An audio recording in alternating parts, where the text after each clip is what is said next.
Hi all, I'm Sham and I have Kishan with me. Right. Welcome to this week's episode of Free Float. Today we are discussing a new concept, at least for us. It's called SPACs. They're also called blank check companies. And Kishan is going to give a brief introduction. There's been a lot of noise around why these blank check companies are a bad thing or a great thing. So let's start with a brief intro, and then we can unpack what it means. Kishan, Yeah. go. Yeah. So Sham,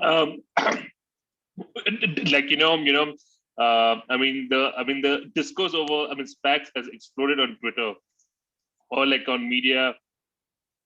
Like even if you're a like totally an Indian-based investor, because you spend a lot of time on Twitter and those places, you would have, I think most people would be familiar now with SPACs.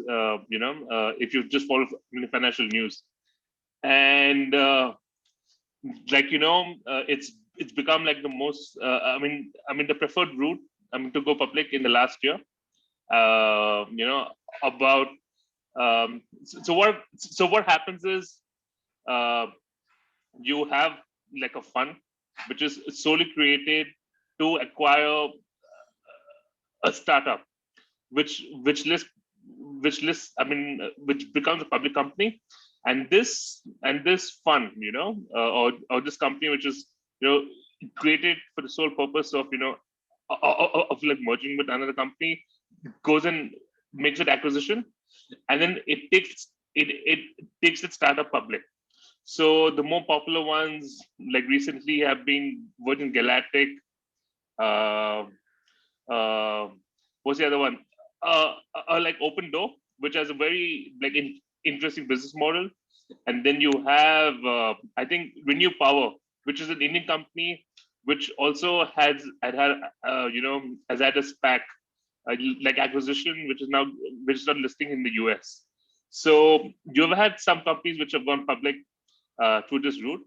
So what it does is instead of going through the IPO process, which is a very rigorous, time-consuming, expensive, there are many people involved, from the regulator to investment bankers, underwriters, dealing with institutional and like public investors, on fixing what the right price would be, and then like try to time the market, because as IPOs generally come out when the markets are going higher, because there's more appetite for investment. All that, there are many things that come into the process of an IPO. Things are vetted, we work, the entire IPO, because what was revealed did not go well with with the vetting process. That entire IPO got torpedoed. While now I think WeWork is going public via SPAC, because there are not so many questions asked. So it's become the more preferred route, of going public. What I find interesting is, like a couple of years ago, you had a lot of startups who would delay the the thing of going public as much as they can, as much as they could. I have started seeing companies, who have just started in the last year, or maybe 2 or 3 years ago, which are going public. So normally you would have gone seen these companies, raise maybe a few more rounds of, financing before they went public. But that process has become much more. That process has been cut down to companies just going public, because the founders see this, or the founder or the initial investors see this as a quick exit, or at least to monetize the stake. So this has become like this has become a trend in the last year.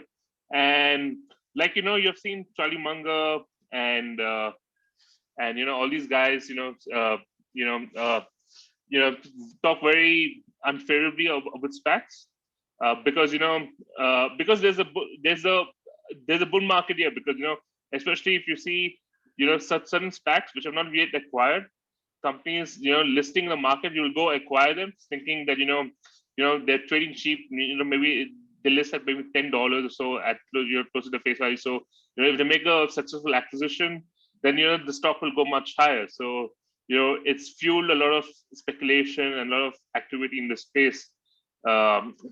Coincidentally, the last week of SPACs, I don't know if you've noticed, Sham, but it's been bad. I think I saw Open Door down 28% yesterday, I think. So I think that's going to be the fate of most of these zero revenue companies, right? They have been pushed up on some sort of hopium that they will eventually make money, and they're just being traded around like crazy. Nobody really believes any of it. I feel it's just the price is going up. Okay, let's buy it, ride it for a couple of days, and then. Yeah, but what do you think? I mean, so what do you think of SPACs? I feel it's not a cause for concern. In fact, if you kind of step back a little bit, right? So you have your traditional IPO process that raises money from investors, and most of that money flows to the company, right? So the company is utilizing the proceeds of this IPO to for growth or something, right? So that has been the traditional model, and typically the role that underwriters, Wall Street or Dalal Street provided or banks provided was that if the IPO failed, I mean, I'm talking about back in the olden days, right? So if the IPO failed, they were stuck with the shares. So they guaranteed a price and execution. So, but what happened over a period of time is that they did not want to guarantee that that 100% true blue underwriting scheme, right? So now, so that's when you have these busted IPOs and so on, where the bank tries to bring it out to the market pushes back, and they kind of go back. But the core principle here to understand is who pays for this process, right? The company pays for the process. So the company's existing shareholders pay for this process of underwriting this IPO. The risk of failing to deliver resides on the underwriting banks. If it is one bank or a consortium, it doesn't really matter. So it falls on the banks to execute. So there is a sort of old guard feel to this. But let's not forget that this is not the only way that companies raised money before, right? So before SPACs or everything, direct listing was was considered a cool thing to do. So what if you did not need money from the IPO to flow through to the company, right? So you just had a bunch of existing shares that you wanted to sell. You did not want to issue new shares. Sure. Right. So I think Google was like the biggest direct listing IPO, right? They were cash rich at that point, and they did a Dutch list, auction or something of that sort. And correct me if I'm wrong. They were a direct listing, right? So, so if not Google, just Google direct. There's few companies. I mean, Slack. Yeah. I think Slack got for sure that listing. Okay, so the basic idea behind a direct listing is you don't need money. You're already cash rich, so you just want liquidity. So you go and sell your shares directly into the market, direct listing. So that was also a legitimate way of listing yourself, in the exchange. Then came the reverse mergers.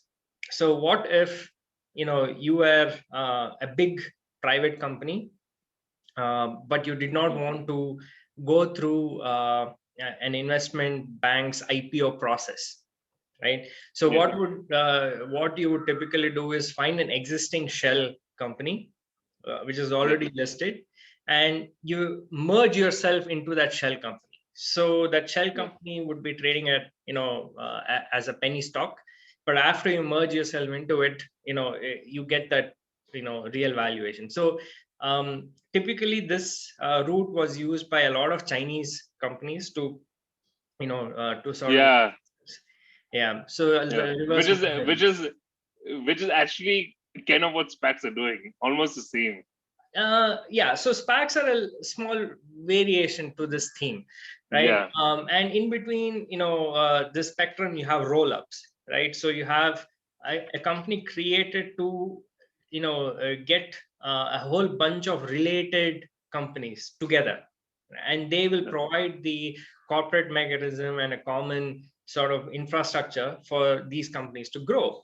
So roll-ups were also considered a fairly decent way for a private company to kind of go and attach itself to a public company.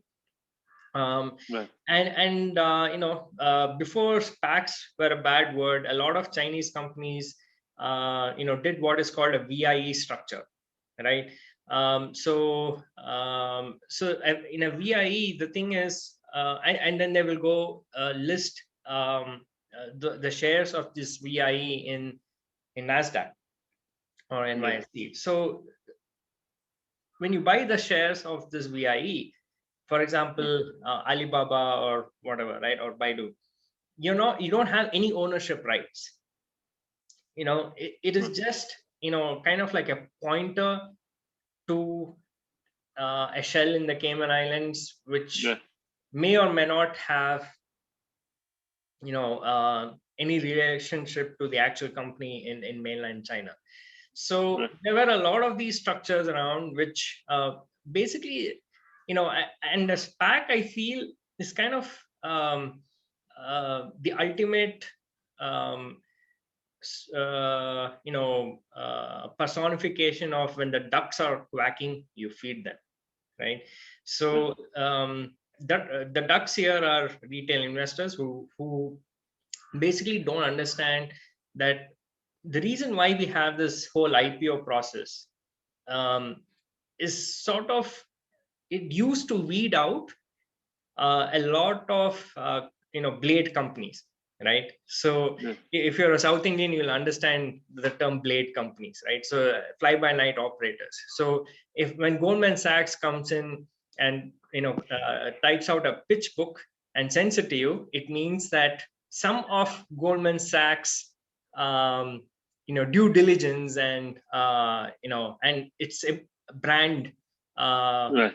kind of stands behind this and stands behind the promoter. But in a SPAC, that is not true. Right. And SPACs also are sort of like, there was this notion that Yeah. Uber, for example, right? It went from the initial angel investment into Uber, Right. went Yeah. 100x or something, by the time they IPO. So people pick these companies that were successful. So a lot of survivorship bias, because probably only 1 in a million startups actually are Ubers, right? Yeah. But these guys picked these successful cases as examples and said that why should only accredited rich investors benefit from investing in startups? Right.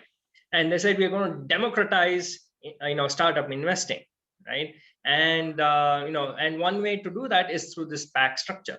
But if you actually figure out who pays for the SPAC, ultimately it is the guys who bought the SPACs Into in, the not the yeah. company, right? Yeah. Yeah.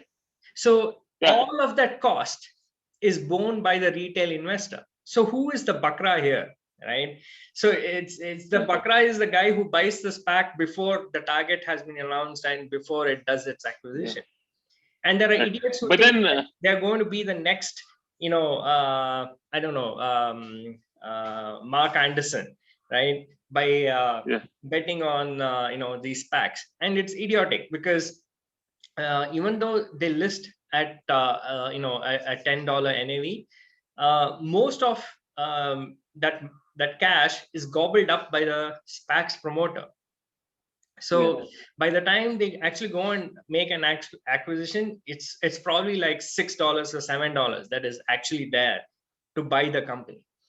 And Right. the reason why this SPAC is popular now and most of the companies that they're acquiring have no product, they have no cash flow, and it's all like bizarre, extremely forward looking statements. It's like there was some recent but it's very acquisition of self-flying taxis. I saw that.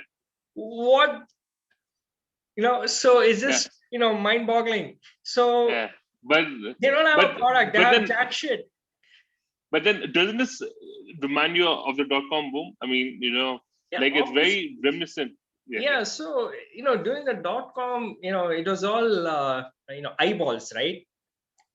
So we got 1 million eyeballs, so each eyeball is worth minimum $100. So this is like $100 million company right out the gates. So and the same logic is being applied here, but instead of eyeballs they're using TAM, which is total addressable market. So my TAM is 6 billion people. Everybody in this world is my TAM, right? And if I can just get $1 from all of these people every day, then I'm like 6 billion coming in to my account every day. So obviously there's going to be a great company. So SPAC Me. And to kind of point out how ridiculous this is, the example of Nikola, is just stunning, right? So Nikola was one of the first famous SPACs, right? It was an electric truck company, and they want to the promoter wanted to capitalize on Tesla's halo, because Tesla was riding high, and they SPACed this Nikola. So when they SPACed it, Nikola had no revenue. They had just a demo reel, okay, of a self-driving electric truck, okay. And so they SPACed it, and that stock zoomed, and they even had General Motors sign an agreement of some sort of cooperation with them. And then a short seller, General Motors bought a stake. They announced that they're going to buy. I don't think they did it. Because no. I mean, they cancelled it. By then, a short seller actually went and taped, what the hell they were doing. How is this company that has no product, no revenue, worth so much? And what he found out was that the demo reel showed a self-driving truck drive itself on the highway. What he found out was that it was not a self-driving truck. Okay. It was being pulled. It was not an electric truck. It was just an empty shell of a truck. It was just gently pushed down an inclined slope. Pushed down a hill. I mean, that's the most funniest thing I've ever come across. That was insane. But then this raises a question about that the deals that are coming to SPACs are not doing an IPO process. This would have been found out, or at least there would be a more rigorous check, of the company, which is missing here. Right. So the thing is simple, right? So the reason why this whole accredited investor concept is there is to make sure that if you have $1 million of free of investable surplus, then it kind of means that you can afford to lose 100 grand on these sort of speculative nonsense, but if all you have is your stimulus check, right? Then this is the worst way in which you can invest, even if you call this investing. The reasons why VCs deserve the 100x they made on Uber is that they make thousands of investments that go to zero, thousands if not tens of thousands, right? So there is a whole kind of pipeline that startups go through before they become IPO ready. And by short circuiting this, what SPACs have done is allowed, and the other thing is there's a bit of SEC regulation as well, which says, during an IPO, you can't make wild projections, right? You can't say that, in 1 year I'll make, right now my 100x zero, but in 1 year I make 100 billion, right? You can't say that. You have to kind of show how you're going to do it. Yeah. Where is your plant equipment? What's your R&D? What's your patent portfolio? All those things should make sense. Otherwise, the SEC will put you, throw a case against you and all that.